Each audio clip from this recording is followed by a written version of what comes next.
महादेव के गणों में एक गण है भृंगी। एक महान शिव भक्त के रूप में भृंगी का नाम अमर है।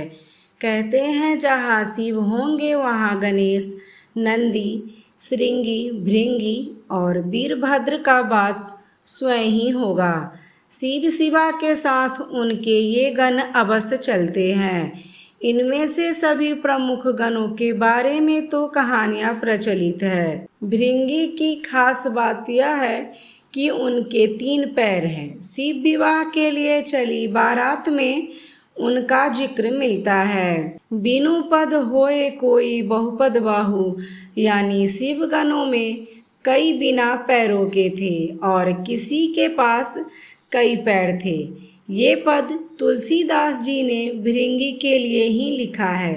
भृंगी के 3 पैर कैसे हुए, इसके पीछे एक कथा जो हमें मिलती है कि उमा शंकर के बीच का प्रेम कितना गहरा है। ये दोनों वस्तुतः एक ही हैं। दरअसल भृंगी की एक अनुचित जिद की वजह से सदाशिव और जगदम्बा को अर्धनारीश्वर रूप धारण करना पड़ा।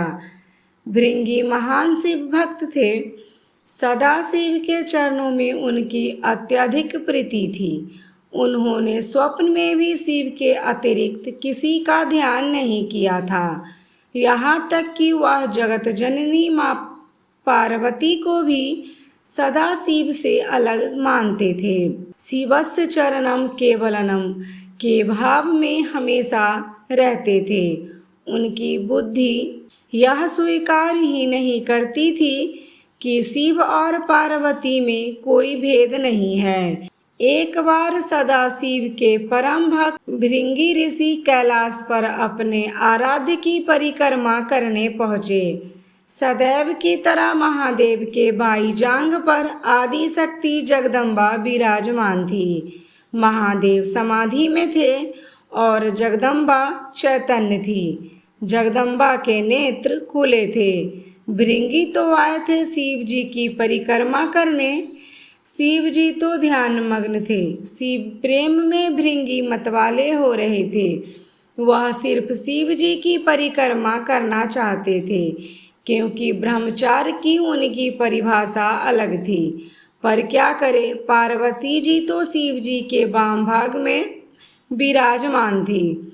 भृंगी अपना उतावलापन रोक ही नहीं पाए।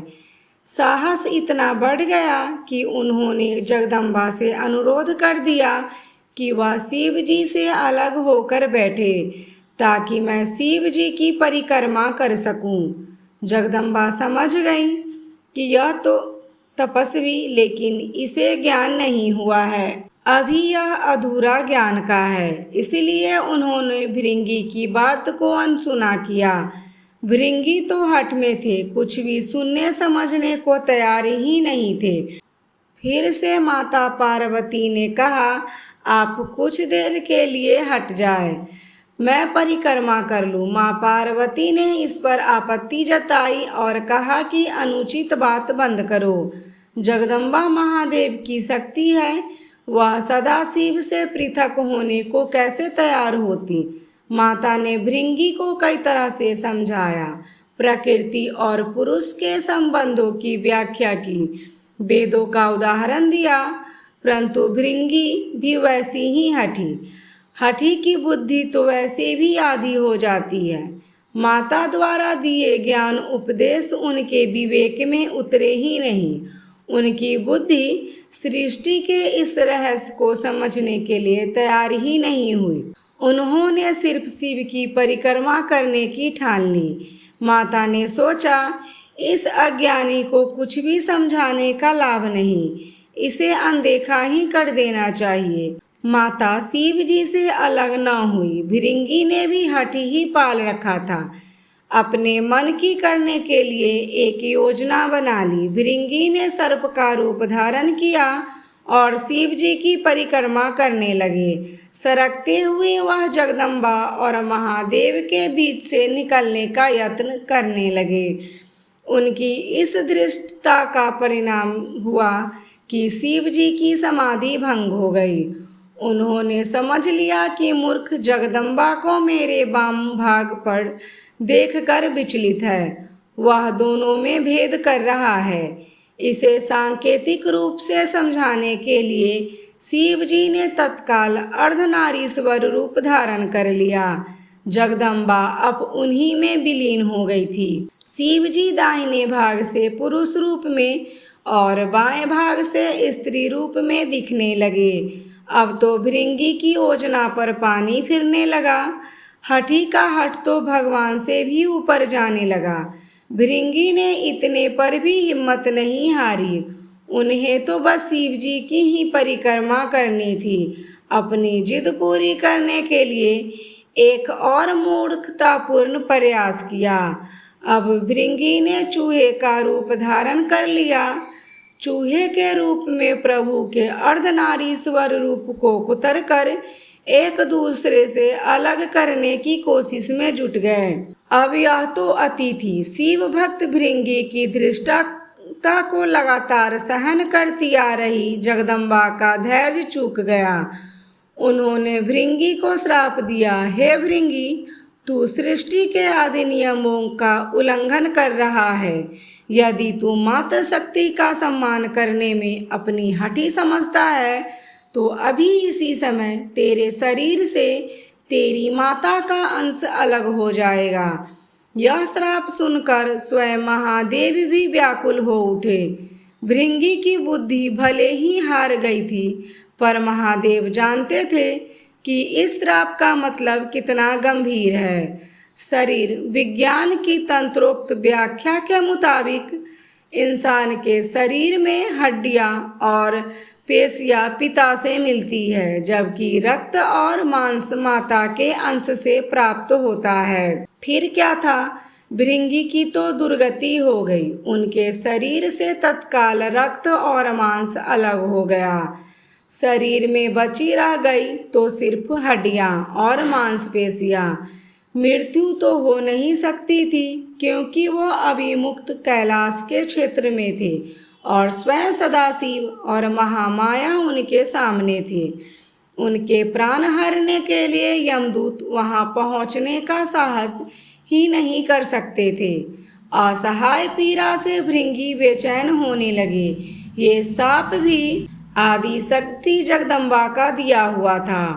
उन्होंने ये साप भृंगी की भेद बुद्धि को सही रास्ते पर लाने के लिए दिया था, इसलिए महादेव भी बीच में नहीं पड़े। इस साप का लाभ यह हुआ कि भृंगी असहनीय पीड़ा में पड़कर समझ गए कि पितृ शक्ति किसी भी सूरत में मातृ शक्ति से परे नहीं है। माता और पिता मिलकर ही इस शरीर का निर्माण करते हैं, इसलिए दोनों ही पूज्य हैं। इसके बाद भृंगी ने असहाय पीड़ा से तड़पते हुए जगदम्बा की अभ्यर्थना की। माता तो माता होती है। उन्होंने तुरंत उन पर कृपा की और पीड़ा समाप्त कर दी। माता ने अपना साप वापस लेने का उपक्रम शुरू किया, लेकिन धन थे भक्त भृंगी भी। उन्होंने माता को साप वापस लेने से रोका। भृंगी ने कहा, माता, मेरी पीड़ा दूर करके आपने मेरे ऊपर बड़ी कृपा की है, परंतु मुझे इसी रूप में रहने दीजिए। मेरा यह स्वरूप संसार के लिए एक उदाहरण होगा। इस सृष्टि में फिर से कोई मेरी तरह भ्रम का शिकार होकर माता और पिता को एक दूसरे से अलग समझने की भूल न करेगा। मैंने इतना अपराध किया, फिर भी आपने मेरे ऊपर अनुग्रह किया। अब मैं एक जीवंत उदाहरण बनकर सदैव आपके आसपास ही रहूँगा। भक्त की यह बात सुनकर महादेव और जगदम्बा दोनों पुलकित हो गए।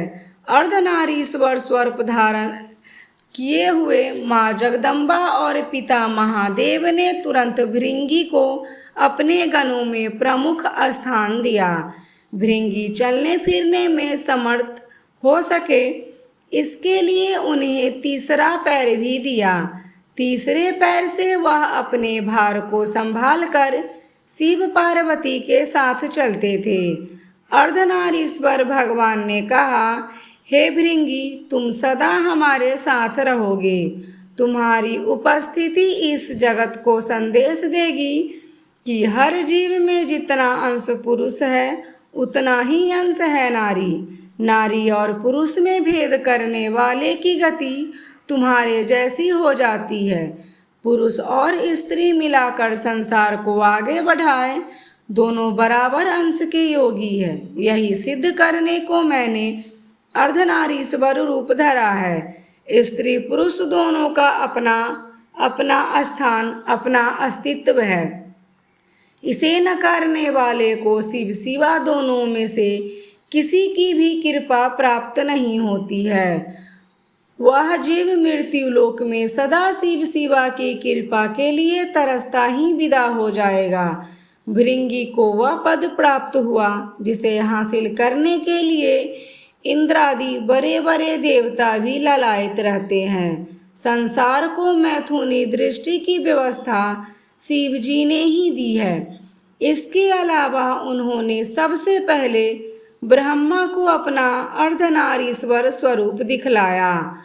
उसे देखकर ही ब्रह्मा ने नारी की कल्पना की। नारी और पुरुष के संयोग से सृष्टि रचना की व्यवस्था दी, अर्थात नर नारी मिलकर सूक्ष्म ब्रह्मा की तरह सृष्टि करता हो जाते हैं। शिव ने जगदम्बा के साथ विवाह व्यवस्था की। सर्वप्रथम विवाह शिव जगदम्बा का ही है। दोस्तों, आपको कहानी पसंद आई हो तो वीडियो को लाइक, शेयर और चैनल को सब्सक्राइब जरूर कीजिएगा।